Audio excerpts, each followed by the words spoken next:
Collateral உங்ககிட்ட என்ன இருக்கும்? எதுவும் இல்லை, அடமானம். ஸோ அதுதான். அதனால சொத்துங்கிறது ரொம்ப முக்கியம். ஸோ நிலங்கள்ல இன்வெஸ்ட்மெண்ட் பண்ணுங்க. நீங்க வீடு வாங்கணும் கூட இல்லை, எங்க இல்லைங்க நாங்க சென்னைக்குள்ள எங்களாம் வாங்கவே முடியல, கையில வசதியே இல்லை, பத்தலை அப்படின்னா ஊருக்கு அவுட்டர்ல கூட லேண்ட் வாங்கி போடுங்க. இன்வெஸ்ட்மெண்ட்ஸை லேண்டாவும் இன்வெஸ்ட்மெண்ட்டை கோல்டாவும் பண்ணுங்க. அதாவது லேண்ட் வாங்கி போட்டு உன் வேலை எங்க இருக்கிறோ அங்க வந்து ஒரு வாடகை வீடு வீட்டுல கூட இருந்துக்கோங்க. நீங்க இன்வெஸ்ட்மெண்ட்ஸை வந்து எப்பவுமே லேண்ட்ல போடுங்க. நிலம் வேணும், முடிஞ்சா வீடு கட்டுற வாங்குற அளவுக்கு உங்ககிட்ட காசு இருக்குன்னா வீடு வாங்கிடு. இல்ல லேண்ட் வாங்குற அளவுக்கு தாங்க என்கிட்ட இருக்கு, அதுவும் ஊருக்கு அவுட்டர்ல தாங்க வாங்கினா வாங்கி போட்டுரு. கையில காசு இருக்கும்போது அதை இந்த மாதிரி ப்ராப்பரான இன்வெஸ்ட்மெண்ட்ல பண்ணுங்க.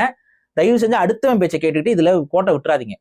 வாடகை வீட்டுல இருக்கிறது உண்மையிலேயே நமக்கு அது ஒரு நல்ல ஃபீல் இருக்காது. சொந்த வீட்டுல இருந்து பாருங்க, சொந்த வீட்டுல காத்து கூட வாசனையா இருக்கும். இதுதான் உண்மை. நிம்மதி பெருமூச்சா இருக்கும். பல ஸ்ட்ரெஸ்ல இருந்து நீங்க வெளியே வருவீங்க. இது வாடகை வீட்டுல இருக்க ஒரு அத்தனை பேர் உணர்ந்திருப்பாங்க.